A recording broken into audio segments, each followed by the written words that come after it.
We're just very grateful that everyone's here from all over the globe. And to start, we want to give a little introduction about who iMediSync is. On this call today, we have Cody Newman. He's our Director of Customer Relations and our IT. Chris Che, Director of Operations. Carlos Chinchilla, Director of Business Development, and myself, Rebecca Walker, Director of Marketing. Not to be confused with our presenter, Becky Bassham. It happens a lot. And we also want to give some recognition to our CEO and founder, Dr. Kong, our Head of Research and Development, Dr. Kim, and ours truly, Dave Burkus, CFO for iMediSync Americas. To explain a little bit about who we are is we use AI-driven analysis for mental health platform. We utilize EEG measurement technology integrated with EEG, HRV analysis, and AI biomarkers. And this is to offer preventative monitoring and evidence-based care. So we have here is a picture of our device called the iSync Wave. It's a 19-channel dry electrode headset. And that's what we use to collect the EEG. Then we have our database below called iSync Brain. It's age and sex matched database that uses AI denoising and generates comprehensive reports for the clinician and easy to understand reports for the client as well. So even though this webinar today is specifically on brain health in sports and sports medicine, we cover many topics and many areas that we can be implemented, such as pediatrics, neurology, epileptology, Alzheimer's, dementia, research, and PBM, which is photobiomodulation therapy. I also want to mention that coming up in March, we have another webinar, which is HRV and EEG with our friend Santiago Brand. And if you're ever interested in any future events, you can look at our website, iMediSyncAmericas.com, to see what events and webinars we have posted. We're a very friendly group, so please follow us on Facebook, Instagram, LinkedIn. We'd love to hear a little bit more about you, get to know you better.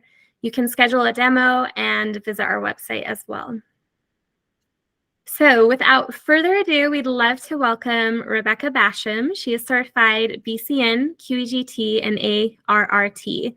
She has assisted numerous NFL players on their rehabilitation journey, and I personally enjoyed listening to her insights as she's experienced firsthand this path of people improving their brain health and having better results. And Rebecca, I know you're going to give a little bit of an intro on yourself, so I'll turn the time over for you to present. Okay. I'm going to hit screen share, entire screen, share. Okay, can you see my screen now? It's loading. Loading, and yes, we can. Okay, so Rebecca Walker will be moderating. I'm going to be sharing my slides. I will not be able to see your lovely faces. If you have any questions, feel free to, well, you won't be able to speak up, you're muted, but you can ask in the chat. Rebecca will be moderating, and feel free to ask questions. Okay, there's never any dumb question. So without further ado, here we go. Welcome to my world. It's a busy place. I'm going to share once again. Here are my slides. Okay, well, I want to thank you all for joining us here today. And my goal here is just to give you some insights on how I have been using quantitative EEG, brain mapping, and photobiomodulation in my practice. So just a little background. I've been in the field of neurofeedback and qEEG for 14 years. In 2016, I took on this project starting a neuroscience department in a recovery center, so inpatient recovery center for addictions and TBI recovery in Oxnard, California. Spent 6 years there starting their neuroscience department, basically with a pile of equipment and a couple empty rooms, and jumped into the trenches. Most of our population, especially the last 4 years, was exclusively recently retired NFL players. Okay. And then in the fall of 2021, one of my techs and I started with the help of Sue Wilson. We started a neuro performance lab at the NFL Hall of Fame Stadium. It was their alum academy. Basically, it was analogous to a bullpen for NFL linemen.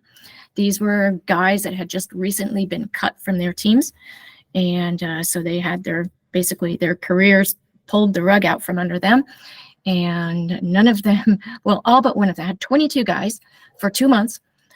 Some of them came in and out. They weren't all there the whole 2 months. But basically, only one of them was sleeping well at night. They were terribly traumatized. They needed to focus and get their game back on again. And it was our job to work on their peak performance. So I was there for a couple months, and brain mapped them all.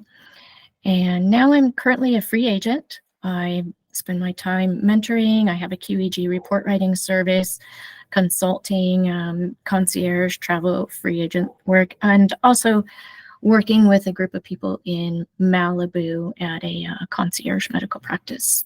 It's an alternative wellness center.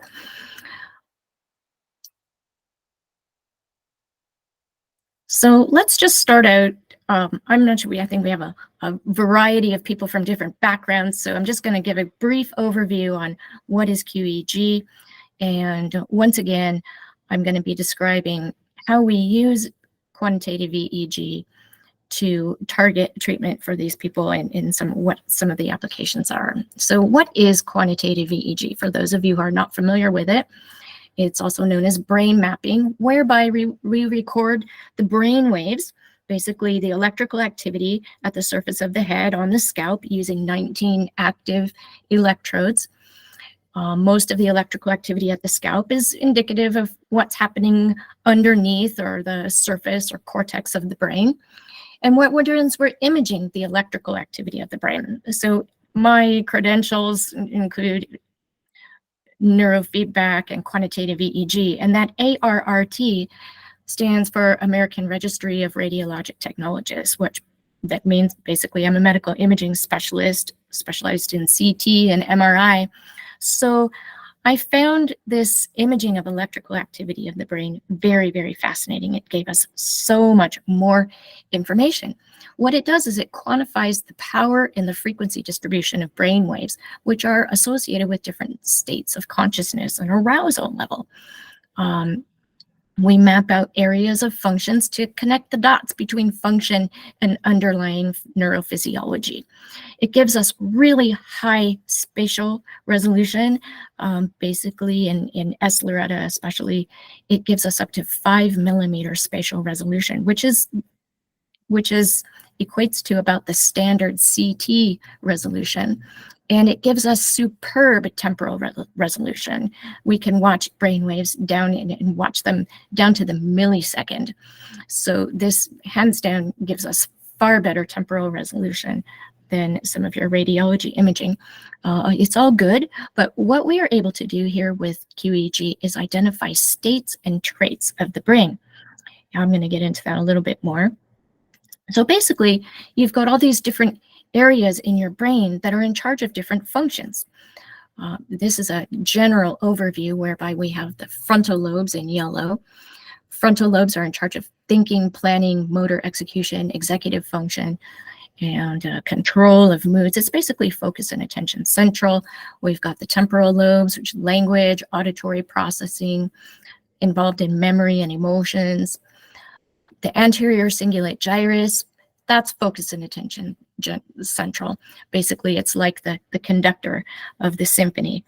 It's in charge of what your brain's paying attention to at any given moment. The parietal lobes are your sense of time and space. Occipital lobes, visual processing. Posterior cingulate is attention, long-term memory. It's also where your in your head voice lives, whereas your frontal lobes are your external focus of attention. Your posterior cingulus, your precuneus back here, and your deep limbic lobes in the back of your head that's where your internal focus of attention is. Push pause on that. Don't forget, because we're going to come back to it. We're going to see how this really affects the way you think and pay attention. And then we've got our friend, the parahippocampal gyrus, which is where memory, short-term memory lies. So once again, with quantitative EEG, we're mapping out the function in different areas, the electrical activity in different areas of the brain. And not just how much electrical activity, but breaking it down. This is where we get the word quantitative EEG, as opposed to diagnostic EEG at your neurologist's office. We're not just looking at squiggly lines here, but we are able to actually map out the distribution of the different speeds of brainwaves. Each one of the electrodes is going to measure an area about the size of a silver dollar. I don't know if you can see me in these gestures I'm making. I can't see myself, but so each one of the electrodes measures an area about the size of a silver dollar, and there are over 100 billion neurons in the brain and more connections than stars in the universe. So there's a lot of activity going on underneath each one of those electrodes. So what this software allows us to do is break it down by speed. All of these different brain waves are present at any given time to a certain degree. We're looking at dominant frequencies and basically the dominant state frequency of the power and the distribution. So when you figure out how much power and how fast and what's the average speed of the power in each of these different areas of the brain, it gives us a lot of information about how a brain works. Now, I always tell people, cannot read their minds. This is not voodoo hocus pocus, but we can get a lot of information about how a brain works. So what are we doing with this information? Well, I'm focusing on sport right now. And one of the things we can do just from the get-go is we can record a preseason baseline EEG.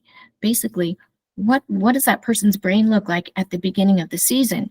And then we have something to compare to if they have a head injury, or maybe they get in a car accident, or something happens. If something happens, maybe they're having some sort of an issue, we can repeat their EEG and compare it to the preseason baseline. So we have a point of reference. And we also use qEEG and comprehensive concussion management. So basically, a guy gets hit in the head. It happens in football, right? It happens every day. But that's what we have helmets for. So we can manage concussions. And what I mean is, well, how do we know a guy's ready to return to play? Sure, they have those tests and things like that, but how do we really know? How would you know if you don't look? And I'm gonna be sharing with you some of the things that we look for. And we can also use it for peak performance. And that's what I was doing at the NFL Academy. Once I got people sleeping and breathing and able to pay attention a little bit better and be present, we can actually look at brainwave patterns that are associated with peak performance. Ever heard of that term, the flow state or the zone? There's actually brainwave frequencies associated with that, and we can train them. So we can use the quantitative EEG to figure out where a guy is or where any athlete is, and help them achieve the state that they need to be. But once again, how would we know if we don't look at where they are now? And then, of course, after intervention, look at where they are. So basically for progress tracking. So understanding TBI, if you're not familiar with it, TBI, traumatic brain injury. And we've got Dr. Bruno on board here in case anybody has any questions that are above my pay grade or bandwidth, but he's here. Thank you very much for joining us. So understanding TBI. Okay, so here's, and I don't want to pick on football only, and I'm not picking on them. I'm really, really here to support the football league, from Pop Warner and Pee Wee all the way up through professional athletes. And I haven't just worked with football players, but soccer players. Soccer is a big deal. Soccer players are heading the ball, no helmet, and furthermore, females don't have, their skulls are not as thick, and they don't have as thick of musculature in their neck and shoulders, and so they're even more susceptible to head injuries. So I am going to click here on this link. Let's just take a brief look. There we go. Okay, I'm losing my cursor. There we go. Okay, everybody, some of you might want to cover your eyes. Ouch.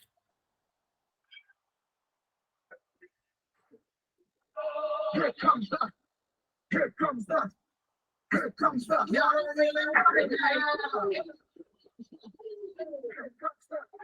Okay, I think we've seen enough, folks. So, do you think those guys, I mean, when they take hits like that, other parts of the body, we see it. They're on the sidelines, they get help. We see the guy maybe has a broken bone or a sprained ankle.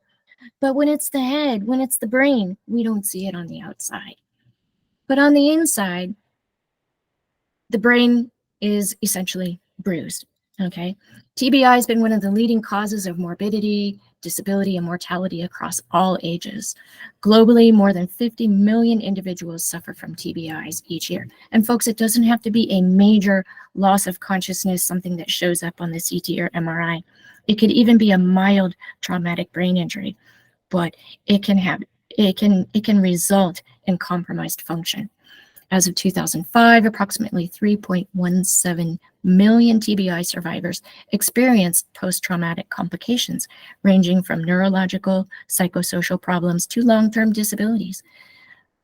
The immense expenditure on clinical management of TBI patients and associated socioeconomic problems have imposed a heavy burden on the healthcare system and the society, not just in general, but even down to the workforce and the family unit. Increasing an understanding of the clinical characteristics and the underlying complex pathophysiological methods of TBI has led to the development of novel and promising therapeutic approaches that show promising effects in preclinical studies in phase 1 and 2 trials. And this is what we're going to be sharing with you today. So, and it's not just where your head hits the forced object, hits the object, but the other side. The brain is floating around in the skull within cerebrospinal fluid, and it's just floating freely. So when you hit, for instance, the front of your head, the brain bounces to the back of the skull and goes back and forth. And furthermore, not just the front and back, but it goes back and forth within the petrous ridges of the temporal bone. And so you end up, I will see this time and time again, I will see, you can see my cursor here, injuries of the temporal lobes, even with front to back injuries, even whiplash injuries. The temporal lobes bounce back and forth once again against the bony structures within the ventral surface of the skull. This is just a brief overview. I want to make sure we have time I want to run you through the software and really how we're using it to image the electrical activity of the brain, which has everything to do with how a brain functions. So pathophysiology of TBI, once again, we have Dr. Bruno on board here if people have questions, but basically it's the TBI falls into two categories. The primary injury, which is an injury which is directly caused by the mechanical forces itself. This results in DAI, diffuse axonal injury. Basically, you have a shearing of the axons and the dendrites, so the electrical signal does not get through. Contusions, just like you see on the outside of the body, they happen within the brain themselves, and this causes compromised blood supply. Could be hematomas, hemorrhaging, and could even be an ischemia, a vascular or traumatic ischemia. You've got swelling that's going to create increased pressure on the blood vessels themselves, from the large ones even down to the capillaries. And when you have that narrowing, just like narrowing of the arteries for circulation, if you have a narrowing or some pressure on the vasculature of the brain, it's going to result in decreased blood flow and hence decreased electrical activity. And I'm going to show you what we see on the EEG. Then there's the secondary injury. This happens over a period of time, further tissue and cellular damages following the primary insult. And this can last from hours to even years, folks.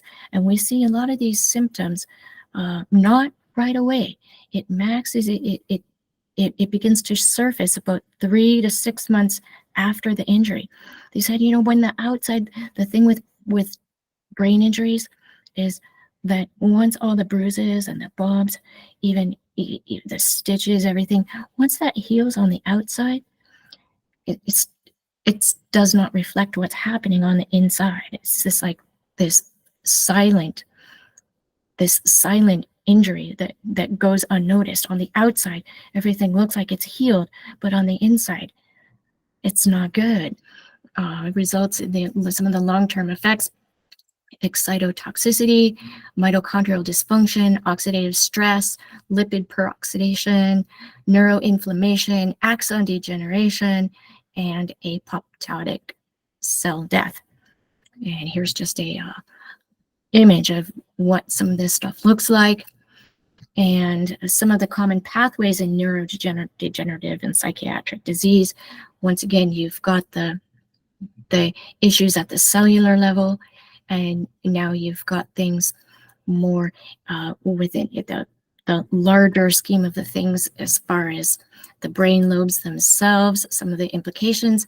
And then it results in psychological issues, memory issues. Down the line, memory can predispose you to Parkinson's, depression. We're going to talk about that more. Post-traumatic stress disorder, bipolar, mood issues, memory issues, insomnia is another. There's this whole cascade of post-concussive symptoms that happen, some of them right away, and then some of them over time.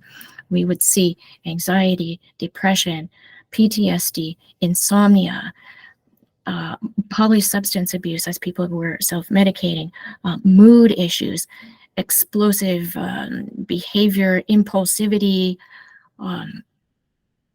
hyperexcitability, overarousal, and explosive overreactivity, basically the volatile, a lot of volatile issues.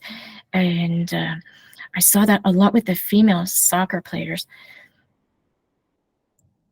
So that said, we map out the brains to identify what's happening. And how would you know if you don't look? And there are several different neuromarkers of even some of the same symptoms. So we take a look at it, and then we're using photobiomodulation, or near infrared photobiomodulation, basically red light therapy, to target areas. We map out where we see these focal anomalies, and then we are able to target treatment to help these guys, or people in general. I don't want to just say guys, but okay, we can help whoever comes into us for help. So enter the iSync Wave helmet. It will, like Rebecca told us in the intro, it allows us to record brain waves, map them out in quantitative EEG brain maps so that we can actually see what's happening in that person's brain, and also delivers near infrared photobiomodulation. And we determine, once again, what sites and what frequency or cycles per second of the pulsing of the light based on what we see on the brain map of the individual. It's not one size fits all or cookie cutter approach. And that's what's so special about this helmet, is it allows us to choose any or all of the 19 sites and pick which ones and what frequency to target based on what we see on the map. It's not just a standard put the cap on the head and hit the button and tell the brain to do some cookie cutter, once again, in the box protocol. The iSync Wave helmet allows us to custom target treatment for that person's brain. It's non-invasive, it's painless, it's portable, and it's also affordable. And I want you, we're comparing here the qEEG brain map imaging to somebody going, for instance, for a CT or MRI. Once again, this is portable. This is something somebody can do in their home. They would most likely initially come into somebody's, such as myself, or some of you folks who are attending here, like Sherry, and where they would go into somebody's office, have some clinical guidance, and then they can be sent home with one of these caps to be working under supervision and getting their treatment at home. So photobiomodulation was started in 1967 by André Mester in Hungary. It's once again painless, non-invasive therapy whereby we're applying 1 to 10 watts of 800 to 1100 nanometer wavelength near-infrared light with photodiodes placed on the scalp. So in the case of the iSync Wave helmet, we're applying 850 nanometers in the helmet. Okay, once again, 19 diodes. It affects tissues at the cellular level, and it's the mechanism it's most associated with is the endpoint in the respiratory chain, in the mitochondria of the organ, of the nucleus of the neurons themselves. It affects cellular metabolism. Okay, it can dissociate nitrous oxide in damaged or hypoxic cells. Once again, in the case of TBI, not just TBI, but like Rebecca mentioned earlier, we can use it to help stroke or other issues in the brain. But once again, the focus here is on traumatic brain injury. And it has a positive effect, once again, on the membrane potential, increases oxygen consumption, glucose metabolism, ATP production in the mitochondria. And the researchers and clinicians have used photobiomodulation to actually regenerate cells and heal. That's a really good thing for the brain. You know, years ago, it was thought that once a neuron or a brain cell was damaged, it was damaged for life and it couldn't heal. But that is not the case, folks. And we are seeing amazing results. So once again, can heal damage as a result of ischemia or narrowing of blood flow, stroke, injuries, or even degenerative disease. Has an antioxidant effect, cytoprotective, and once again, affects the metabolism in the mitochondria. Has a beneficial influence on ion channels. Sorry, this slide is so busy here, but I did not want to leave anything out. And also influences metabolism at the calcium ion channel, which results in increased availability and consumption of oxygen. These effects have been known to last up to months at a time, and can be administered 1 to 3 times per day, could be every day, could be 2 times per week, once a day. So basically we can do this anytime, and especially, once again, with the affordability and the portability and the flexibility of the iSync Wave helmet, we can really reach out and help a multitude of people.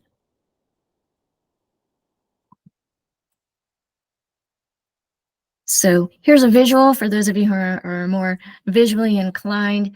This is, and I'm not going to take a bunch of time to go through this. Maybe Dr. Bruno may want to comment, but basically this is what we're looking at. The light it actually shines through the hair, the scalp, the skull, and can penetrate up to about 3 centimeters through all of this tissue and influence the brain. And the penetration is actually even deeper than that of transcranial magnetic stimulation. And once again, we can influence more than one site and program multiple. We can program a variety of frequencies, not all at the same time, but you can do a succession of pulsing frequencies. I'm going to come back to that. So once again, here's an image of what's happening at the cellular and metabolic level. And now let's get into our case study. I want to make sure I saved the second portion of this webinar to actually dive in and look at a case. So this one that we're looking at is a recently retired football player, and who came into our facility having a lot of trouble. So recorded his brain waves, mapped it all out, and what we're looking at here, I'm going to move my sharing. You probably can't see that. Okay, so what we're looking at when we record EEG, we record it in 2 conditions. Once, typically we're looking at about 10-minute recording, each of those recordings for a total of 20. We're going to record data with the eyes closed and then also with eyes open. Ideally, your brain should be a totally different place between eyes open and eyes closed. One is just eyes closed, the other eyes open. A lot more stuff going on. Potentially, ideally, in a perfect world with a brain that's functioning optimally, you want it to look different, but we don't always see it that way. I've seen brains where sometimes when eyes are closed, the brain is really, really busy. There's all this internal processing going on really, really fast. And you're going to see this shortly. Hold on. Okay. And then when the eyes are open, sometimes the lights go. Have you heard that saying? The lights are on, but nobody's home. Sometimes we see that. We see brain fog. You've probably heard that term, especially even COVID brain fog. So that's just another application for brain mapping. You can actually map that out and see it, and you can treat it with photobiomodulation. So back to what we were talking about. So the data on the left here is with eyes closed. Data on the right, sorry, I didn't label that. Data on the right is with eyes open. Now what we're seeing here is the breakdown of the brainwave speeds from slow to fast, and delta being slow. That's the dominant frequency when people are asleep. It's also in very short bursts of delta and theta. That's where your brain goes to those frequencies, just short bursts, like a third to a half of a second, to retrieve memories. It's like your mental filing cabinet. Theta is the dominant frequency when people are in a state of meditation or prayer. Also, it's the dominant frequency. It's that hypnagogic state before you fall asleep, that kind of drool stage. Alpha, there's two speeds of alpha. Basically, alpha is the bandwidth between 8 to 12 cycles per second. That's the dominant frequency when the brain is on idle. Similar to when your car is in park, but the engine's running, it's idling. And think about, you've got timing. Okay, you've got timing. If your car, for instance, my car has 6 cylinders. All 6 cylinders need to be timing. The timing's got to be just right. The idle's got to be just right. The engine will still work, but it may not work efficiently if all the cylinders are not on the same timing. We refer to that as the alpha peak frequency. We're going to come back to that.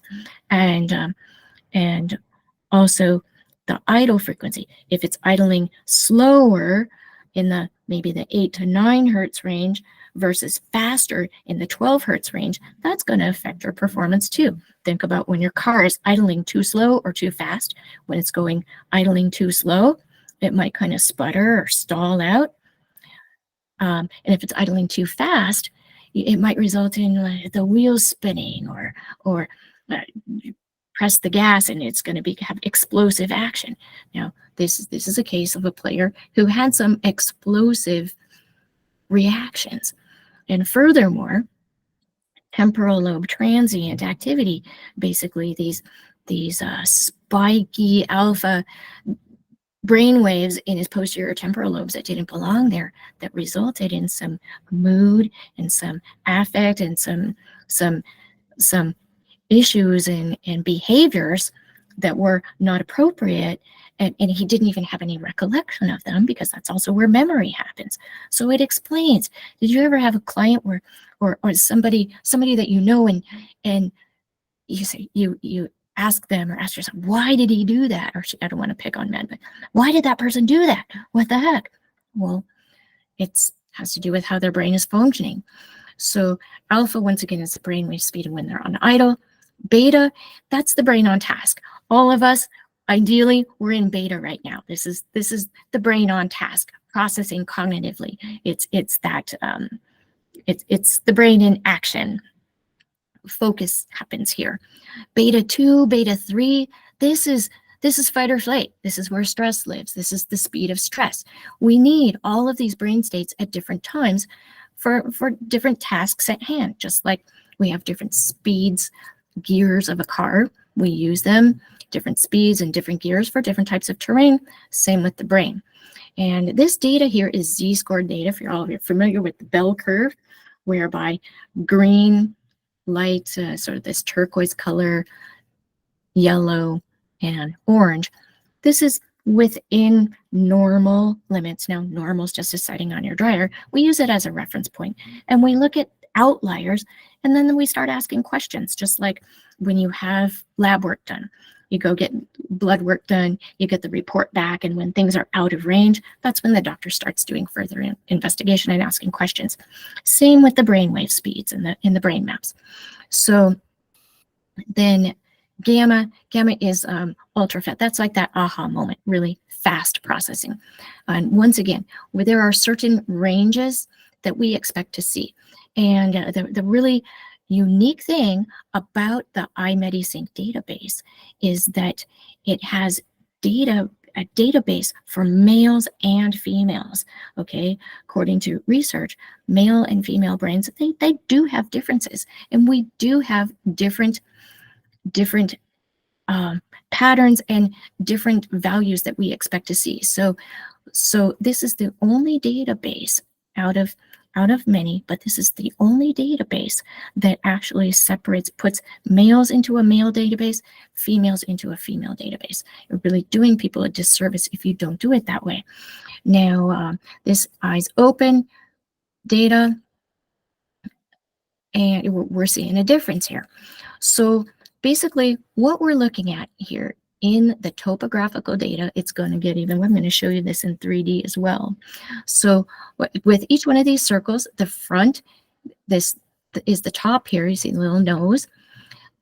The bottom of the circle is the back of the head. And if you see my cursor, this is the left, you know, the ears, this is the left side of the brain. This is the right side of the brain. So this is kind of flipped from your standard medical imaging. For those of you who are in the medical background in radiology, we would be looking at the right on the left side and the left on the right side. So FYI, just keep in mind, this is the left side, this is the right side in EEG world. So what we're seeing here is more delta or slow brainwave activity in the left posterior quadrant, even more in the theta, in the whole back of the brain. And I want to point out here the imbalance. See how there's more of this slower activity in the slow alpha band and the theta band range. So this goes from 4 to 7. This is from 8 to 10 cycles per second. And we're seeing here, it's not exponentially so, but there is an asymmetry or imbalance between the left and the right side of the brain. So this individual has more slow activity in the left front part. This is basically the left dorsolateral prefrontal cortex. This is the part of the brain that has projections from the nucleus accumbens center, which is the reward center. Okay, so basically this is where pleasure and happy happens. This is according to research from Davidson's lab. The left frontal cortex is in charge of positive emotions, approach behavior, willingness to try new things. I like that, I resonate with that. The right side is associated with negative emotions, avoidant behavior, emotional reactivity. And so what we're seeing here, this is analogous to trying to run a 5K or a marathon with a sprained ankle. He's got more slow activity on the left front side of the brain. We're seeing that with eyes open and eyes closed. There's an imbalance. So more slow EEG, slower, inefficient EEG would result in him having a harder time observing, processing, experiencing positive emotions. His right side is working more efficiently. Is it going too fast?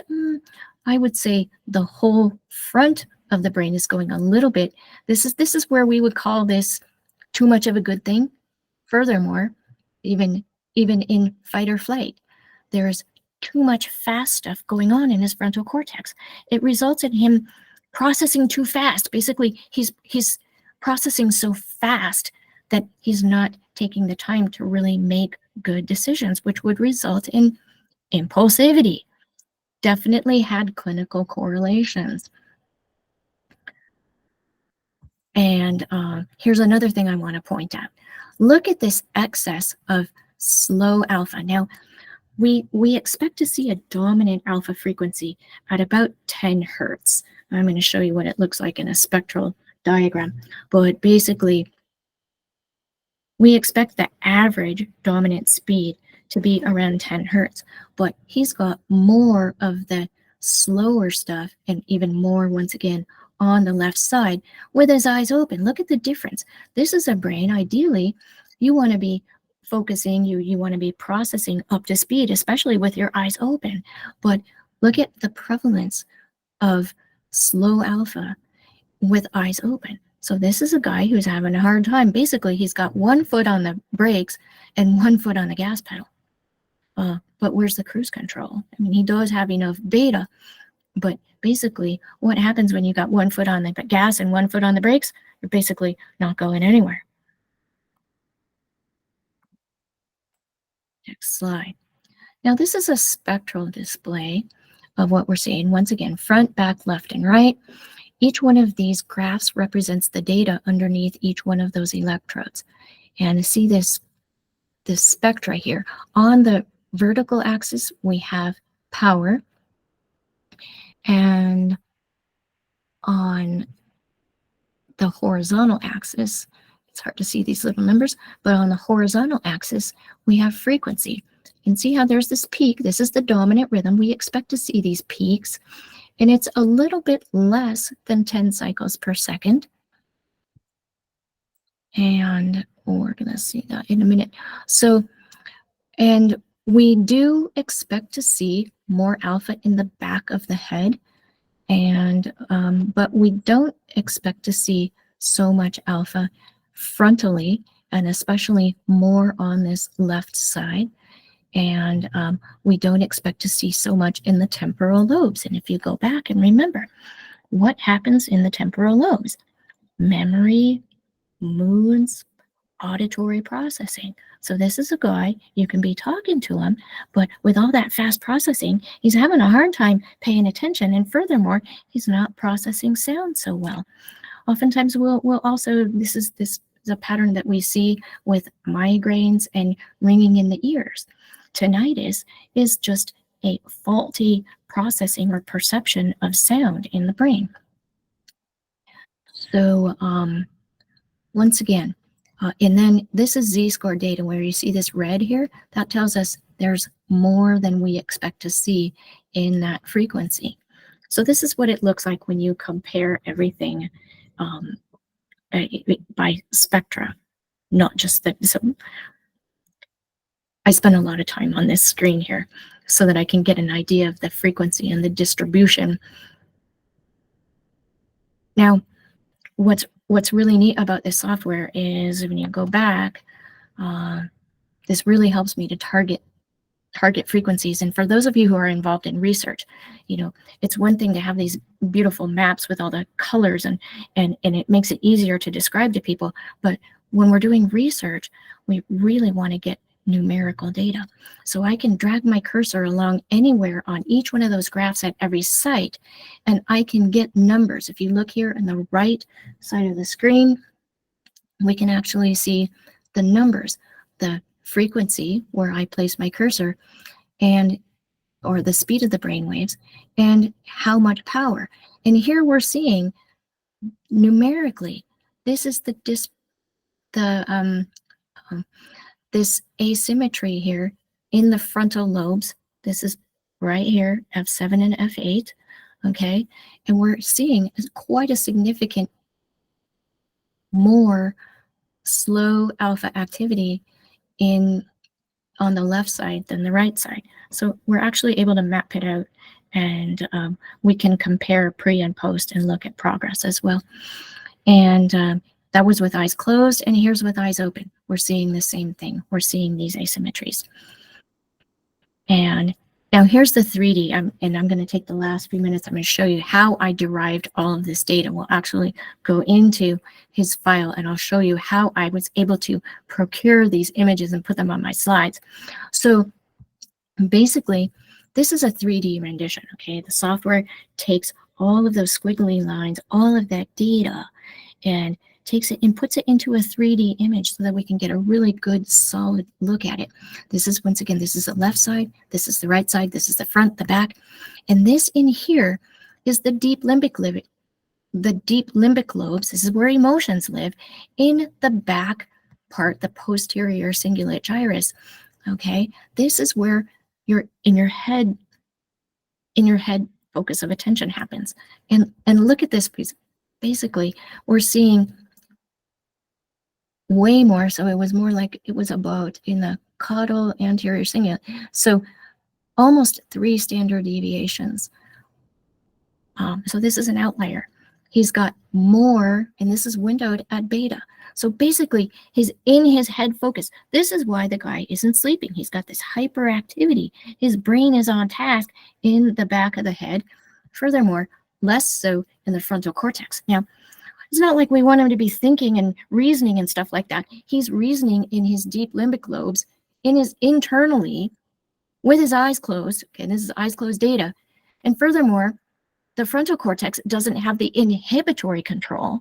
Remember, anterior cingulate gyrus doesn't have the inhibitory control over these internal emotions. This is why this guy, he can't let it go, and he can't turn off his brain and fall asleep at night.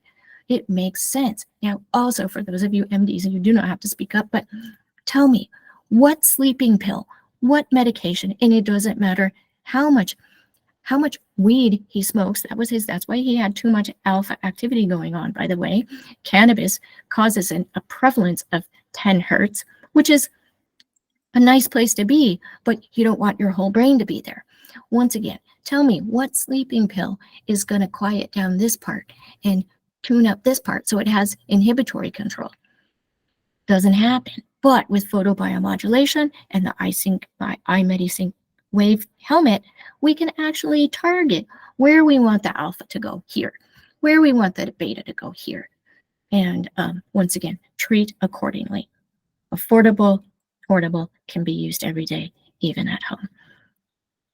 So that's the neurophysiological underpinning of his hyperemotion, his explosive, impulsive behavior. Now, this is, once again, high beta in the limbic lobes. So this is even faster. This is the fight or flight, and it's even moving more anterior. So this would keep anybody up at night if you're stuck in this hyper emotional state. Now here's with eyes open. We've got excess high beta in the anterior cingulate gyrus. It's basically revved up. It's like going too much of a good thing. This positively correlates with overthinking, difficulty shifting gears, hypersensitive error detection, and difficulty cooperating. Had everything to do.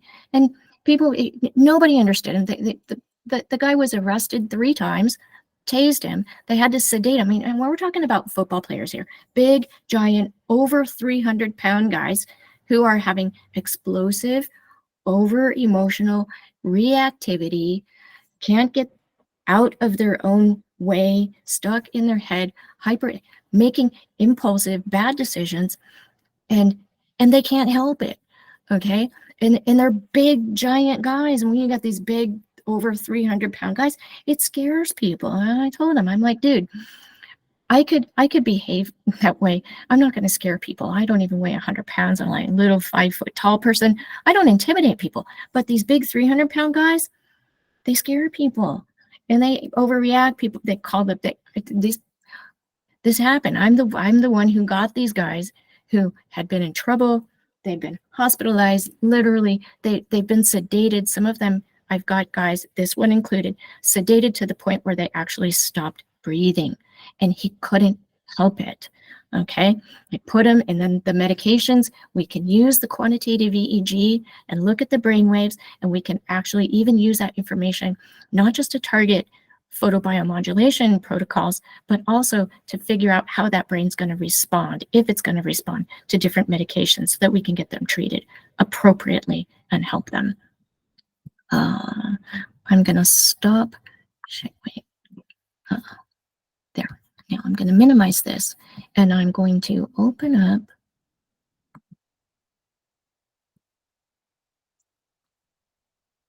and I want to show you where I got that data here. So this is actually, I just opened up in FYI, this software unlike some others, it's in the cloud. So I can access this from any computer just by logging into my account, go to anybody's file, download those images were from downloadable reports. I just click here, I can download, export it into a PDF, send it wherever it needs to go. This is what the raw data looks like. This is how we choose. We can actually edit it, choose the components we expect to see. This is where I got those other images. This is the data that you were just looking at. This is his folder, okay? This is a real case, didn't make it up, okay? And this is where we were looking, and FYI, here's where I clicked, compare, and this is where we can actually see there's that asymmetry right there. So once again, this right here is the neuromarker of depression. There's a whole book written by Dr. Yuri Kropotov, Neuromarkers of Psychiatry, Functional Neuromarkers of Psychiatry. I encourage you, if you have any questions, I'll share my contact information, but this is where we get some of this stuff from, always looking things up in the literature. And once again, here's that. You can see it a lot better when I open up this image. And here is that excess alpha in the posterior temporal lobe. This is also a marker for PTSD. We see excess idling here. This is where people just shut down to the world and to other people, and they go in. Once again, we saw that high beta in his posterior cingulate gyrus. And that's exactly what's happening in his brain. This is his alpha dominant frequency here, and 9.5 hertz. So he's within the normal range, but we do not expect to see this other peak right here. He's got this faster peak right here. This is where his brain, the timing's just a little bit off. We don't expect to see this in the beta band range. Theta to beta ratio. This is something that we look at. How much slow waves compared to how much fast waves.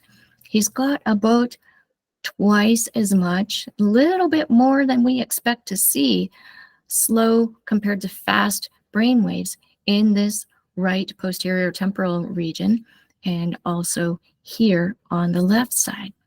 Once again, ask yourself what happens in the temporal lobes. This guy's got excess idling in the posterior temporal lobes, and it's affecting his function. Now, this is where the real magic happens. This is where we got those 3D images. And I'll just show you real quick. We can just use this to navigate. Here we go. So here's his brain activity. This is all data from the raw EEG. And we're going to go back and we're going to look here. So this is how I derived that. So I go through this. I spend quite a bit of time navigating my way through. And we can look at one side versus the other. We can navigate our way through different band ranges. The dominant, the most deviant outliers are going to show up here. We can look at the left side. We can look at the right side. So I just wanted to show you guys how we come up with this information.